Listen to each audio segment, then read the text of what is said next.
하나님께서 오늘도 우리의 하루를 하나님의 은혜로 인도하여 주실 줄 믿습니다. 다 함께 사도신경으로 신앙 고백하시겠습니다. 전능하사 천지를 만드신 하나님 아버지를 내가 믿사오며 그 외아들 우리 주 예수 그리스도를 믿사오니 이는 성령으로 잉태하사 동정녀 마리아에게 나시고 본디오 빌라도에게 고난을 받으사 십자가에 못 박혀 죽으시고 장사한 지 사흘 만에 죽은 자 가운데서 다시 살아나시며 하늘에 오르사 전능하신 하나님 우편에 앉아 계시다가 저리로서 산 자와 죽은 자를 심판하러 오시리라. 성령을 믿사오며 거룩한 공회와 성도가 서로 교통하는 것과 죄를 사하여 주시는 것과 몸이 다시 사는 것과 영원히 사는 것을 믿사옵나이다. 아멘. 다 함께 찬송가 280장 찬송하시겠습니다.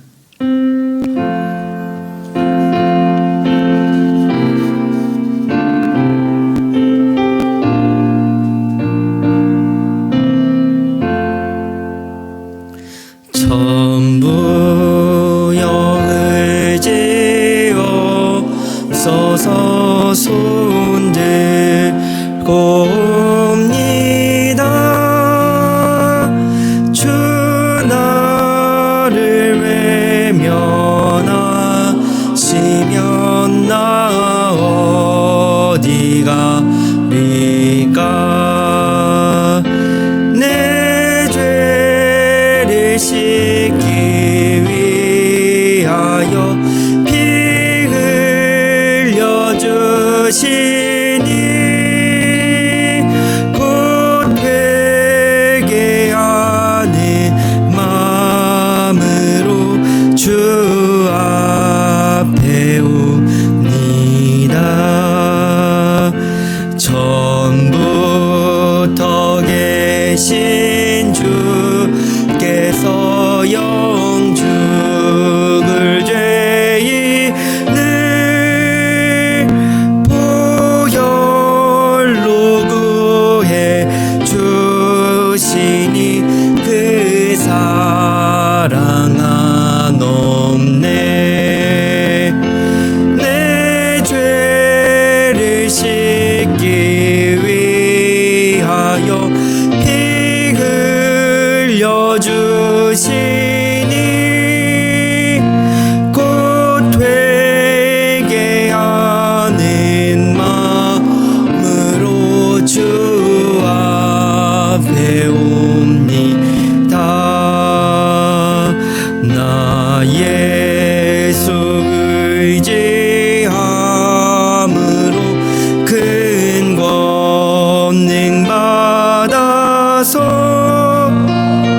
주님께 구한 모든 것 이루겠습니다.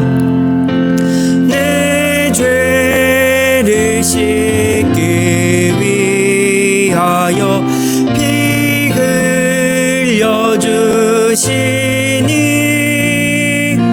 곧 회개하는 마음으로 주 앞에 옵니다.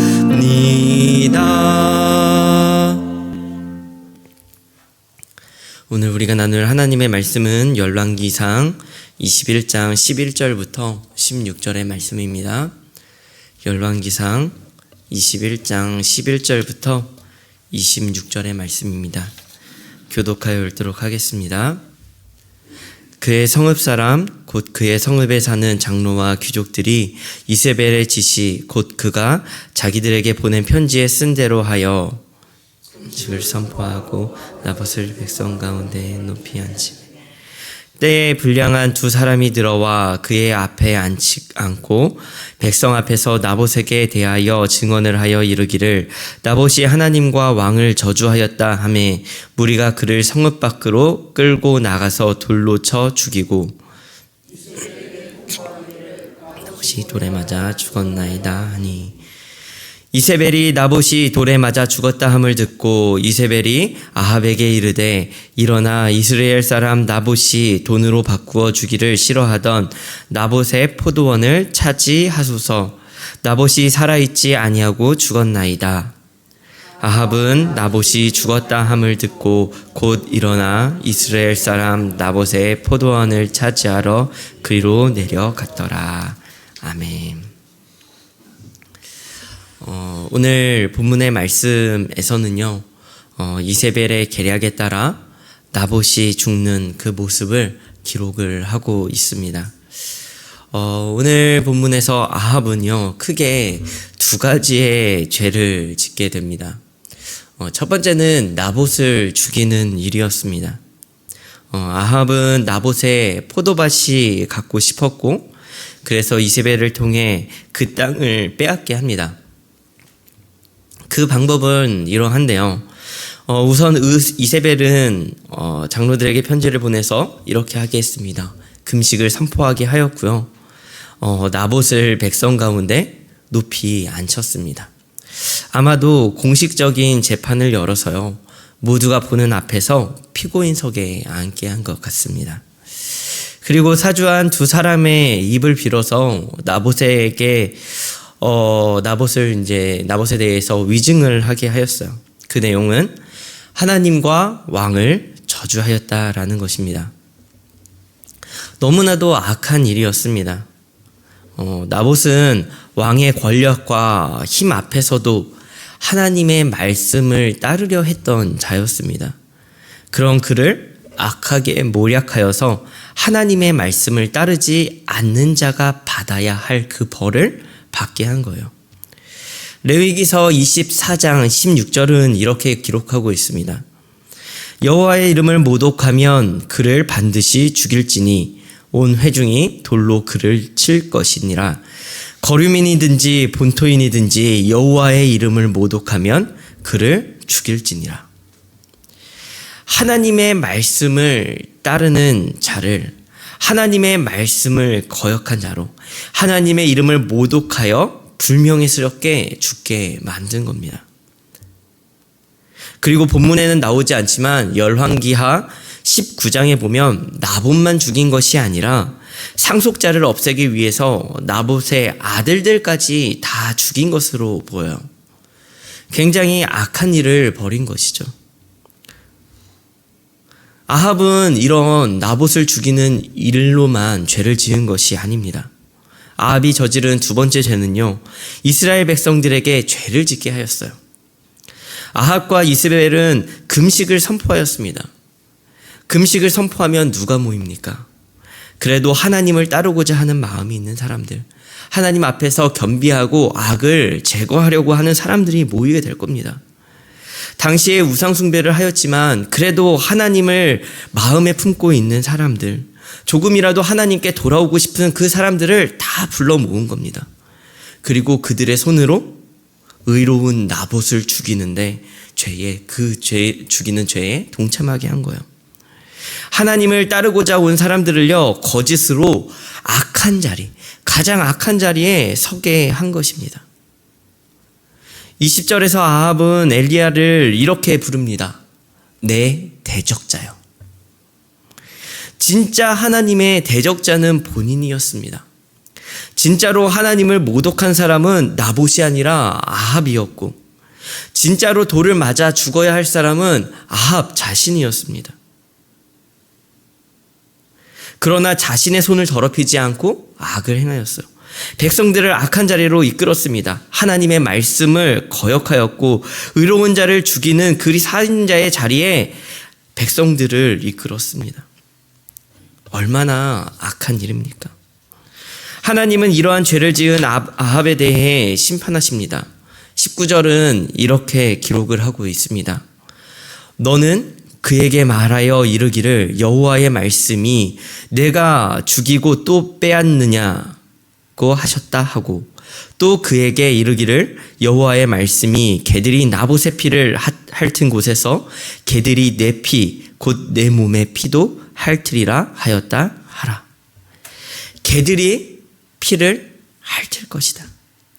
하나님께서 나봇을 죽인 죄, 나봇에게 저지른 그 악한 행실을 그대로 갚으실 것이다 라고 분명하게 말씀하신 겁니다. 그리고 22절에 이렇게 말씀하십니다. 또 내 집 느밧의 아들 여로보암의 집처럼 되게 하고 아합의 아들 아히야의 아들 바하사의 집처럼 되게 하리니 이는 내가 나를 노하게 하고 이스라엘이 범죄하게 한 까닭이니라 하셨고, 이것은 백성에게 지은 죄에 대한 심판을 말씀하시는 겁니다. 여로보암과 바하사가 어떤 죄를 지었습니까? 여로보암은 남유다와 북이스라엘이 쪼개지는 그 상황 속에서 북이스라엘 백성들이여 여호와의 성전에 가고 싶은 그러한 마음이 있을 거잖아요. 그러니까 여로보암이 금송아지를 만들어서 백성들을, 하나님께 가고 싶은 그 백성들을 그 우상숭배의 자리로 이끈 겁니다. 하나님을 따르고자 하는 그 마음을 우상숭배의 자리로 내몰았습니다. 바하사도 마찬가지였어요.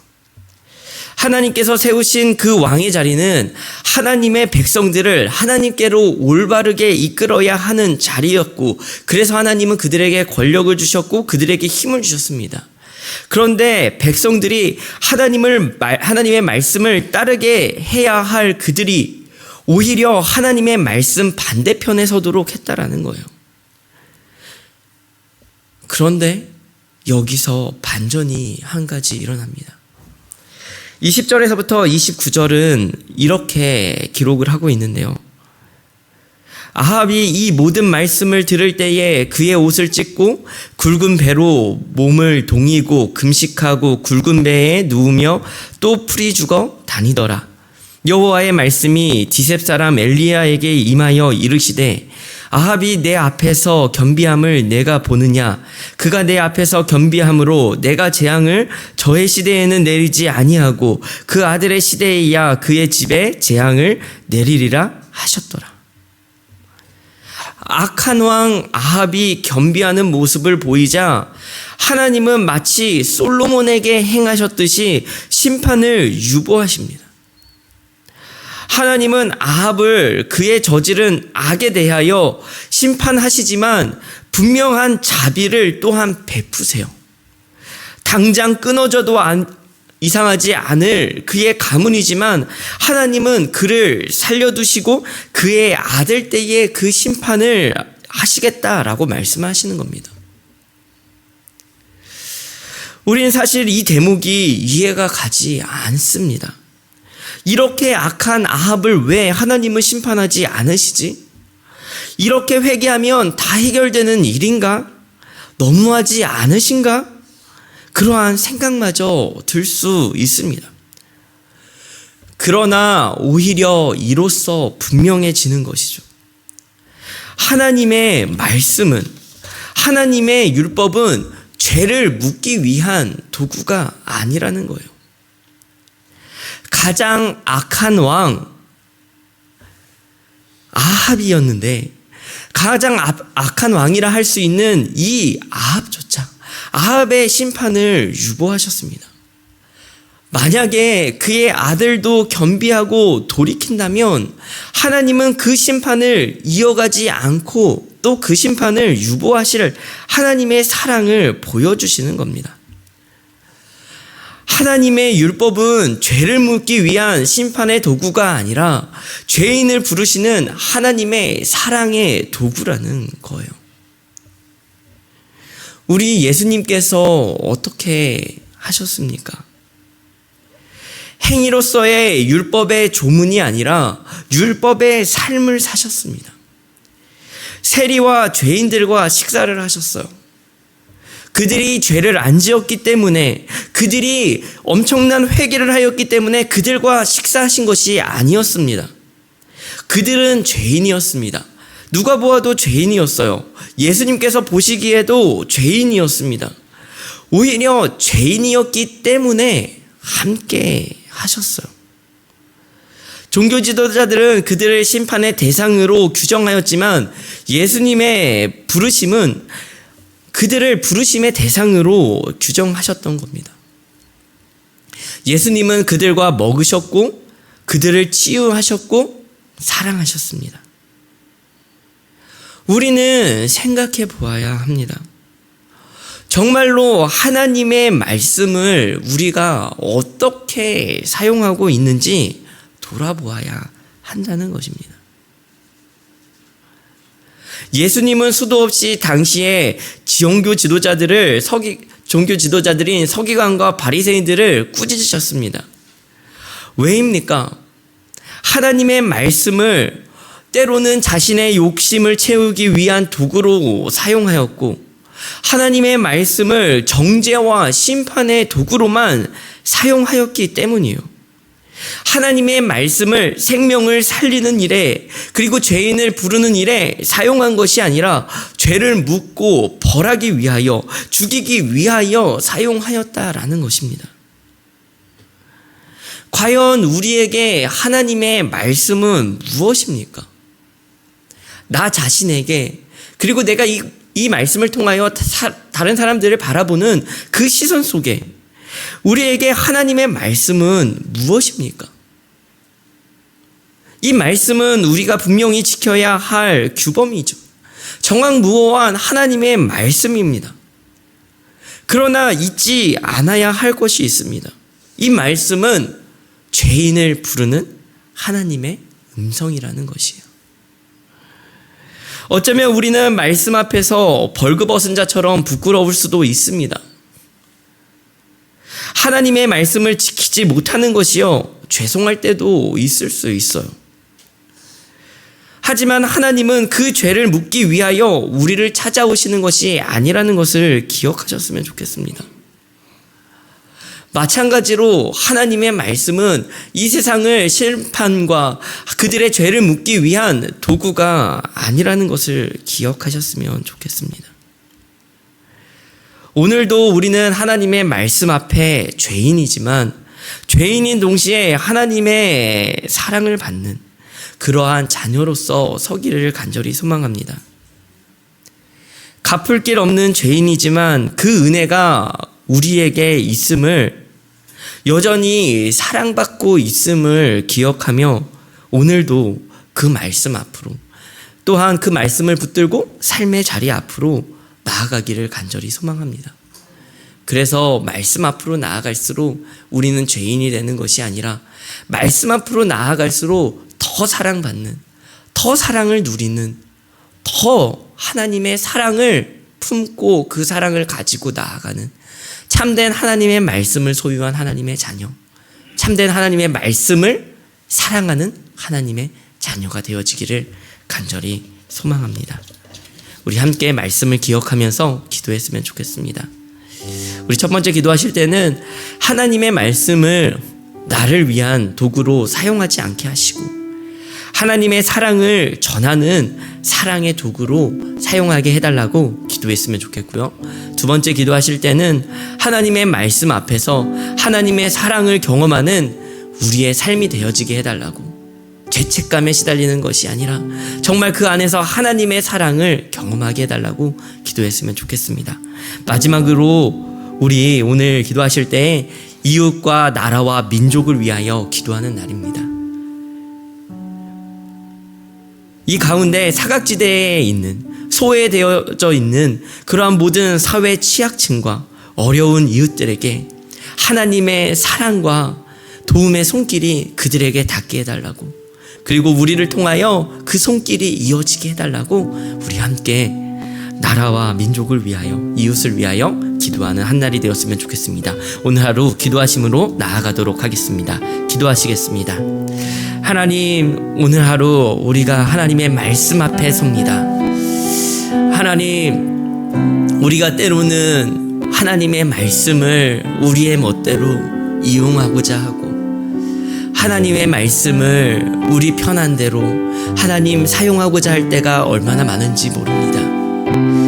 하나님의 말씀을 빙자하여 때로는 자녀들의 삶을 좌지우지하고 싶은 것이 우리의 마음이고, 하나님의 말씀을 빙자하여 나의 누군가를, 정말 하나님의 말씀을 빙자하여 나의 마음대로 이끌고자 하는 것이 어쩌면 우리의 마음인지도 모릅니다. 그러나 하나님, 오늘 하루 우리가 하나님의 말씀 앞에 바로 서기를 간절히 소망합니다. 하나님, 하나님의 말씀이 우리에게 닿기를 간절히 소망합니다. 하나님, 우리가 하나님의 말씀을 정말 율법의 조문이 아니라 마음으로 받아들기를 간절히 소망합니다. 하나님, 심판의 도구가 아니라 죄인을 부르시는, 죄인을 사랑하시는 하나님의 그 마음이 오늘 우리에게 닿기를 간절히 소망합니다. 정말 하나님의 마음이 우리에게 다, 정말 하나님, 정말 이 말씀 가운데 정말 우리를 부르시며 하나님, 우리를 사랑하시는 그 하나님의 그 사랑 앞으로 나아갈 수 있는 우리의 삶 되어지게 하여 주옵소서. 하나님, 정말 진정으로 하나님, 우리를 부르심은 하나님께서 우리를 사랑하시며 하나님, 우리의 영혼을 불쌍히 여기시는 그 하나님의 마음인 줄 아오니, 하나님, 정말 주의 그 사랑이 깊고 넓어 하나님, 우리와 같은 자의 죄를 심판하지 않으시고 끝없이 인내하시며 그 심판을 유보하시며 참으시는 그 하나님의 그 사랑이 오늘도 우리에게 닿아 있으니, 하나님, 우리가 말씀 앞으로 나아갈수록 하나님, 우리가 아버지 하나님 정말 끝없는 죄인이지만 사랑받는 주의 자녀가 되어지게 하여 주옵소서. 하나님, 우리가 죄인인 동시에 주의 사랑받는 자녀이오니 하나님, 우리가 죄인만 되지도 않게 하시고 하나님, 우리가 사랑만 받는 그러한 하나님 정말 교만한 자가 되지 아니하게 하셔서 하나님, 죄인인 동시에 하나님의 사랑을 누릴 수 있게 하여 주옵소서. 하나님, 우리가 그리하여 하나님의 말씀을 정말 그 사랑의 도구로 전할 수 있는 우리가 되어지게 하시고, 하나님, 우리가 하나님의 그 심판의 도구로서 누군가를 정죄하고 다가가는 것이 아니라 하나님의 사랑을 들고 다가감으로 말미암아 아버지 하나님, 우리가 아버지 하나님 전하여 주는 그 모든 사랑이 아버지 하나님 그들에게 위로가 되고, 하나님 예수 그리스도가 그 죄인들과 세리들을 만나셨던 것처럼 그들에게 정말 치유가 일어나며 그들에게 사랑이 전하여지며 그 죄인들을 부르시는 그 소리에 응답하여 아버지 하나님, 죄인들이 돌아서는 하나님께로 돌아오는 그 역사가 우리의 이 시대 가운데, 우리의 공동체 가운데 있게 하여 주옵소서. 아버지 하나님,